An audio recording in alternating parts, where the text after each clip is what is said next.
സ്വാമി ശരണം. ഈ മണ്ഡലകാലത്ത് വീണ്ടും പതിവ് പോലെ തന്നെ വിവാദങ്ങൾ പൊട്ടിപ്പുറപ്പെട്ടുകൊണ്ടിരിക്കുകയാണ്.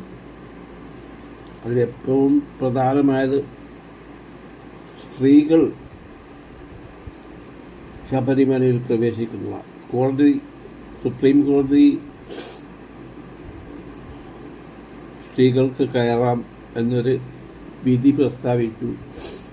അതിനോടൊപ്പം നമ്മുടെ കേരള സർക്കാരിന് ധൃതിയായി ആ വിധി ഒന്ന് പാസ്സാക്കണം.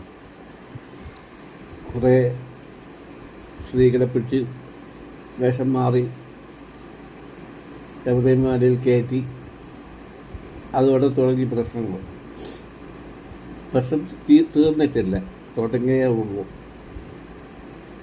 അതൊരു മനുഷ്യർക്ക് പിടിച്ചു നിർത്താനാവാത്ത രീതിയിലുള്ള ഒരു പ്രശ്നമായി തീരാൻ പോവുകയാണ്. കൂടി വന്ന ഒരു മാസം കൊണ്ട് വിവരം അറിയാം ജനങ്ങൾക്ക്.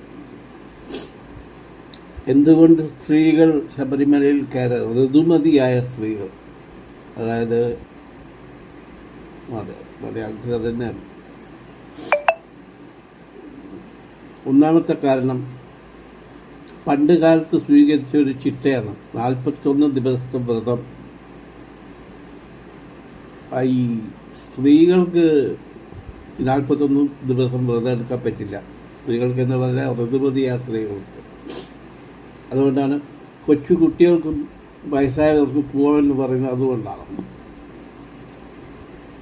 അതിന് പ്രധാന കാരണം ഋതുമതിയായ സ്ത്രീകൾക്ക് കാട്ടിൽ കൂടെ പോകുന്ന സമയത്തങ്ങാൻ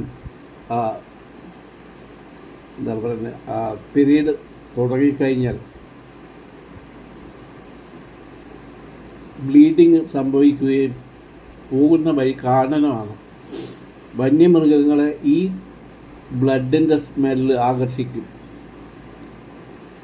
കാട്ടിൽ ഒത്തിരി പുലികളും മറ്റുമുള്ള ഒരു സ്ഥലമാണ്. അതുകൊണ്ടാണ് പ്രധാനമായിട്ടും സ്ത്രീകൾ പോയതെന്ന് പറഞ്ഞത്. മറ്റൊരു കാര്യം, സ്ത്രീകൾ അങ്ങനെ ആ ഒരു സന്ദർഭത്തിൽ ഒരു ക്ഷേത്രത്തിനും പോകാറില്ല. പ്രധാനമായിട്ടുമുള്ള കാരണം ക്ഷേത്രം അശുദ്ധമാക്കുക